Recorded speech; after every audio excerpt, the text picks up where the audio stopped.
Carta aos Coríntios com Emmanuel. Estudo das cartas de Paulo de Tarso, à comunidade cristã de Corinto, sob as luzes da doutrina espírita. Dons espirituais. Somos iguais perante Deus, pelo seu amor, sua bondade e sua justiça. Somos únicos perante o Pai, pelo seu amor, que a cada um criou como filho, pela sua bondade, que a cada um permitiu um livre caminhar, pela sua justiça, que nos faz responsáveis pelas sementes lançadas. Nossos dons e talentos foram concedidos por Deus e têm o propósito de nos conduzir para a plenitude com Ele. Texto para análise. Acerca dos dons espirituais, não quero, irmãos, que sejais ignorantes. Vós bem sabeis que éreis gentios, levados aos ídolos mudos, conforme éreis guiados. Portanto, vos quero fazer compreender que ninguém que fala pelo Espírito de Deus diz: Jesus é anátema. E ninguém pode dizer que Jesus é o Senhor, senão pelo Espírito Santo. Ora, há diversidade de dons, mas o Espírito é o mesmo. E há diversidade de ministérios, mas o Senhor é o mesmo. E há diversidade de operações, mas é o mesmo Deus que opera tudo em todos. Mas a manifestação do Espírito é dada a cada um, para o que for útil. Porque a um pelo Espírito é dada a palavra da sabedoria, e a outro, pelo mesmo Espírito, a palavra da ciência, e a outro, pelo mesmo Espírito, a fé, e a outro, pelo mesmo Espírito, os dons de curar, e a outro a operação de maravilhas, e a outro a profecia, e a outro o dom de discernir os espíritos, e a outro a variedade de línguas, e a outro a interpretação das línguas. Mas um só é o mesmo Espírito, e o mesmo Espírito opera todas estas coisas, repartindo particularmente a cada um como quer. 1 Coríntios, capítulo 12, versículos 1 a 11. Antes de Jesus vir ao mundo, com seu exemplo de luz e amor, caminhávamos em ignorância. Desconhecendo seus postulados de fraternidade e perdão, vivíamos em constante guerra, onde o homem deve dominar o homem e o poder deve ser o alicerce. Inaugura o Mestre Divino um novo tempo de liberdade, em que as lutas se tornam íntimas e o homem é convidado a novos patamares evolutivos. Jesus, então, revela à humanidade um novo caminho. Não fomos nós que encontramos esta estrada, ela nos foi revelada. E é importante refletirmos sobre o que representa uma revelação, eis que a própria doutrina espírita alcança este patamar. Revelar, derivado de véu, do latim velum, significa literalmente tirar o véu, e no sentido figurado, descobrir, fazer conhecer uma coisa secreta ou desconhecida. Em sua acepção vulgar mais geral, diz-se de toda coisa ignorada que é trazida à luz, de toda ideia nova posta no caminho daquilo que não se saiba. Deste ponto de vista, todas as ciências que nos dão a conhecer os mistérios da natureza são revelações. E podemos dizer que é para nós uma revelação incessante. A astronomia nos revelou o mundo astral que não conhecíamos. A geologia, a formação da Terra. A química, a lei das afinidades. A fisiologia, as funções do organismo. Copérnico, Galileu, Newton, Laplace, Lavoisier são reveladores. O caráter essencial de toda revelação deve ser a verdade. Revelar um segredo é dar um fato a conhecer. Se a coisa for falsa, não é um fato e, por consequência, não há revelação. Toda revelação desmentida pelos fatos não é revelação, se for atribuída a Deus, e não podendo Deus nem mentir nem enganar-se, não pode emanar dele. Há que considerá-la como produto de uma opinião pessoal. Revista Espírita de 1867, setembro. Vejamos então o versículo 3º. Portanto, vos quero fazer compreender que ninguém que fala pelo Espírito de Deus diz: Jesus é anátema, e ninguém pode dizer que Jesus é o Senhor, senão pelo Espírito Santo. Receber uma revelação, como diz o texto, receber algo do Espírito Santo, é compreender algo que nos é oferecido por Deus, nosso Pai Celestial. Quando recebemos a revelação, compreendendo-a como uma verdade que nos era ignorada e que agora ilumina nossa vida, algo se transforma em nosso mundo íntimo. Em simples palavras, saber é diferente de crer. Muitos conhecem Jesus, sabem de sua vida, seu exemplo, seu sacrifício. Mas quantos efetivamente permitiram que o véu da ignorância se lhes fosse tirado para aderir a este novo modelo de vida que nos é oferecido? No livro Palavras da Vida Eterna, Emmanuel nos dá a valorosa lição sobre esta questão. Crença. Crês que há um só Deus e fazes bem, mas os demônios também creem e estremecem. Tiago, capítulo 2, versículo 19. Alguns momentos de reflexão no Evangelho sacodem-nos o raciocínio, para que venhamos a despertar no reconhecimento de nossas responsabilidades em matéria de crença. Asseveramos a cada passo a convicção iniludível quanto à existência de Deus. Habitualmente, enquadramos a vida mental a determinado tipo de interpretação religiosa, a fim de reverenciá-la, através do modo que supomos mais digno. Construímos santuários para honrar-lhe a munificência. Pretendemos enobrecê-la em obras de arte. Sabemos admirar-lhe a sabedoria, seja na grandeza do firmamento ou na simplicidade do chão. Certificamos-nos de que suas leis são inelutáveis, desde as que foram estatuídas para a semente até as que traçam caminho às constelações. Articulamos preces de louvor ou de súplica, nas quais endereçamos os anseios mais íntimos. Aceitamos confiança em Deus para todos aqueles que ainda não conseguiram entesourá-la. Às vezes chegamos até mesmo ao entusiasmo infantil dos que imaginam adivinhar as opiniões de Deus nisso ou naquilo. Todas essas atitudes nascem da pessoa que reconhece a imanência de Deus. Entretanto, os espíritos perversos também sabem que Deus existe. Crença por crença, a crença nos planos superiores e a crença nos planos inferiores. Meditemos nisso para considerar que, acima de tudo, importa saber o que estamos fazendo de nossa fé. É em nosso mundo íntimo que reconheceremos a revelação divina atuando.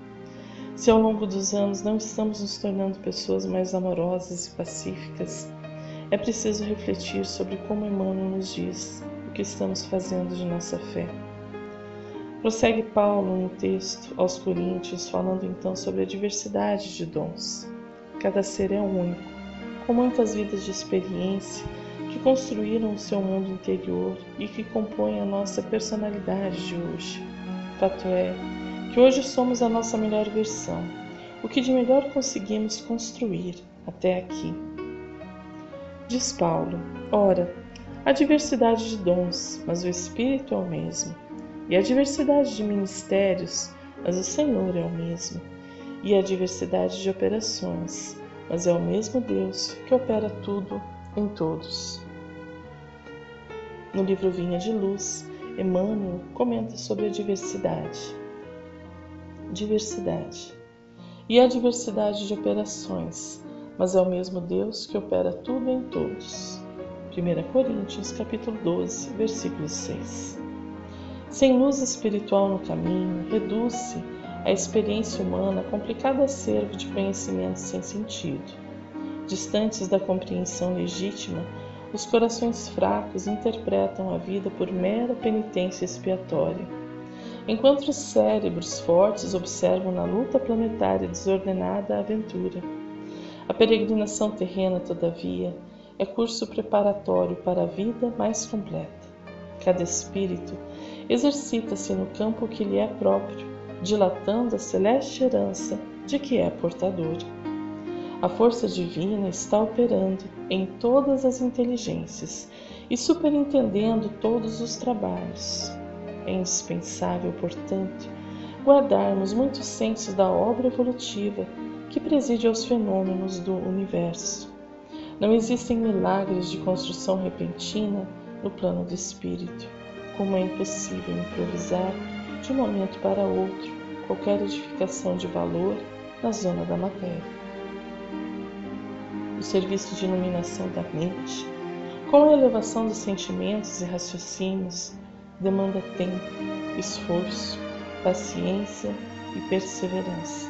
Daí, a multiplicidade de caracteres a se aprimorarem na oficina da vida humana e, por isso mesmo, a organização de classes, padrões e esferas em número infinito, obedecendo aos superiores desígnios do Pai.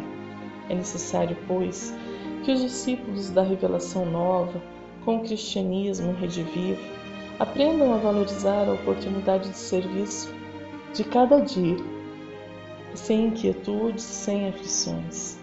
Todas as atividades terrestres enquadradas no bem procedem da orientação divina que aproveita cada um de nós outros, segundo a posição em que nos colocamos na ascensão espiritual. Toda tarefa respeitável e edificante é de origem celeste. Cada homem e cada mulher pode funcionar em campos diferentes, no entanto, em circunstância alguma, deveremos esquecer a indiscutível afirmação de Paulo, quando assevera que há diversidade de operações, mas é o mesmo Deus que opera tudo em todos. Sabedores de nossa individualidade, estamos aptos a buscar nossas aptidões e desenvolvê-las, sem a necessidade de comparar o que é diferente. Poderemos sempre aprender com o outro, com seus dons e aptidões. Porém, precisaremos descobrir em nosso mundo íntimo quais os dons que Deus nos concedeu e trabalhá-los dentro deste ideal de amor e paz. Paulo diz algo muito importante aos coríntios e a todos nós.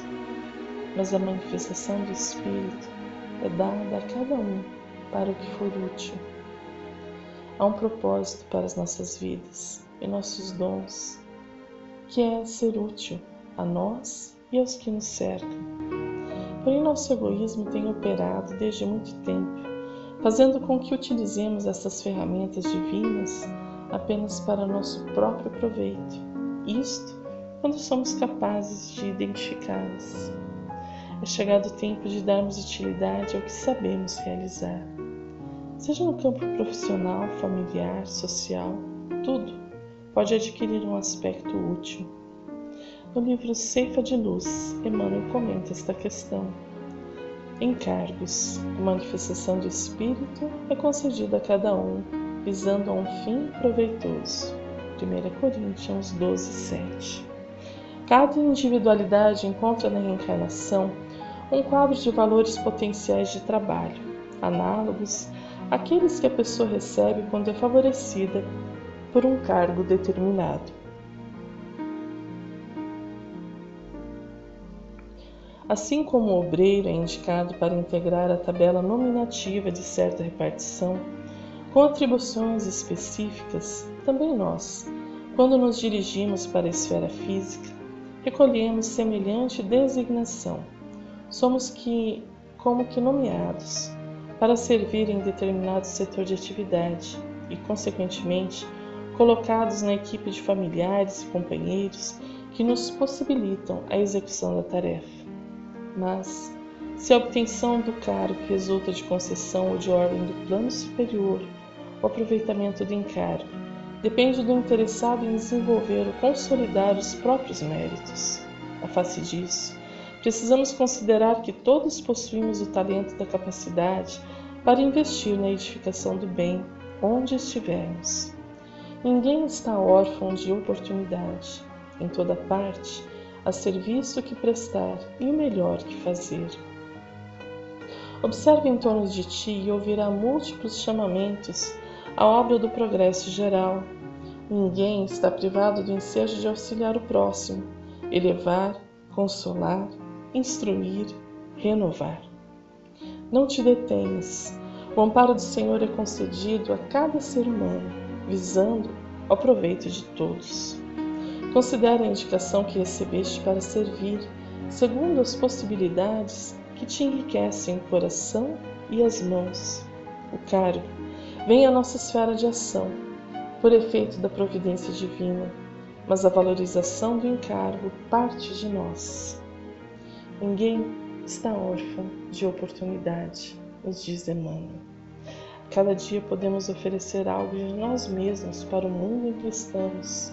Há serviço em toda parte, mas poucos se colocam em disponibilidade para servir. Nos versículos seguintes, Paulo enumera alguns dons que considera importantes dentro da comunidade cristã de Corinto. Barclay nos oferece um importante comentário. Começa com duas coisas que são parecidas: palavra da sabedoria e palavra do conhecimento. A palavra grega que traduzimos por sabedoria é Sófia. Clemente de Alexandria a definiu como o conhecimento das coisas humanas e divinas e de suas causas. Aristóteles a descreveu como a luta por alcançar os melhores fins e utilizando os melhores meios. Essa sabedoria é a mais elevada. É nada menos que o conhecimento do próprio Deus. Provém nem tanto do pensamento e da mente, como da comunhão com Deus, que conhece a Deus. Conhecimento, em grego, gnosis, significa algo muito mais prático. É o conhecimento que sabe como agir diante de qualquer situação. É, em realidade, a aplicação prática da Sófia à vida e aos assuntos humanos. As duas coisas são necessárias. A sabedoria, que conhece por sua comunhão com Deus as coisas profundas a respeito dele, e o conhecimento que na vida e trabalho diário do mundo e da Igreja pode pôr em prática essa sabedoria. Segue na lista a fé. Com este termo, Paulo quer dizer muito mais do que nós usualmente denominamos fé. Este tipo de fé foi definida como fé potente e como o poder de compreender o espiritual. É a fé que realmente produz resultados. A fé que, segundo a velha frase, realmente pode mover montanhas. Não é só a convicção intelectual de que algo é certo, é a crença apaixonada por algo que faz com que o homem dê por isso tudo, o que é e tudo que tem. É a fé que fortalece a vontade e estimula a fibra do homem para a ação. É a fé que converte a visão em atos. Logo, Paulo fala a respeito dos dons de curar. A igreja primitiva vivia num mundo no qual eram comuns o que chamaríamos milagres de cura. Se um judeu adoecia, era muito mais provável que recorresse a um rabino que a um médico, e o mais provável é que se curasse. Paulo continua mencionando profecia. Teremos uma ideia melhor do significado desta palavra se a traduzirmos pregação. Associamos muito a palavra profecia com a predição do que acontecerá no futuro, mas em realidade, seu significado foi mais enunciar do que predizer. O profeta é um homem que vive tão perto de Deus, que conhece sua mente, coração, vontade, intenção, e que, portanto, pode dá-las a conhecer aos homens. Devido a isto, a função de um profeta tem dois aspectos: admoesta e adverte, dizendo aos homens que sua forma de agir não está de acordo com a vontade de Deus. Aconselha e guia, buscando dirigir os homens pelos caminhos que ele sabe que Deus deseja que sigam. Paulo menciona seguir o discernimento dos espíritos. Em uma sociedade em que a atmosfera era tensa e elétrica, em que toda classe de manifestações anormais eram consideradas normais, era preciso distinguir entre o que era real e o que era meramente histérico, entre o que era genuíno e o que era produto da ilusão exaltada, entre o que provinha de Deus e o que pertencia ao diabo. Até o dia de hoje, quando algo é incomum e se trata fora de nossa órbita comum, é muito difícil dizer se provém de Deus ou não. O único princípio que devemos observar é que devemos tentar compreender antes de condenar. Por último, Paulo menciona a variedade de línguas e a interpretação das línguas. O assunto das línguas, como veremos, estava causando muita perplexidade na igreja de Corinto. Até hoje, embora ainda existe, é completamente alheio à nossa experiência. O que acontecia era o seguinte: durante o culto na igreja, alguém dos membros caía em êxtase e lançava uma corrente de sons ininteligíveis numa linguagem inexistente. Era um dom altamente desejado, pois se supunha que se devia à influência direta do Espírito de Deus. Para a congregação, era algo completamente ininteligível. Algumas vezes, a pessoa que caía em êxtase podia interpretar o que tinha pronunciado, mas quase sempre se requeria que interviesse alguém que tivesse o dom da interpretação.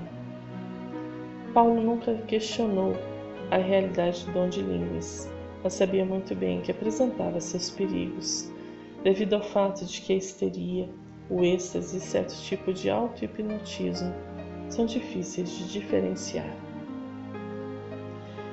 Eis um perfil de como era a comunidade cristã nos tempos primitivos, e considerando que o Espiritismo busca resgatar estes tempos da igreja primitiva, refletir sobre estes dons e o que era importante para eles nos parece oportuno.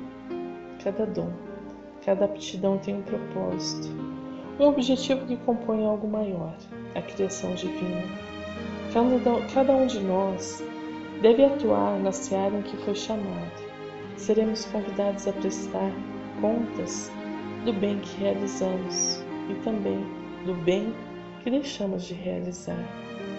Retornamos assim ao conselho tão antigo que perdeu-se a sua autoria, não obstante o equívoco de atribuí-la a Sócrates.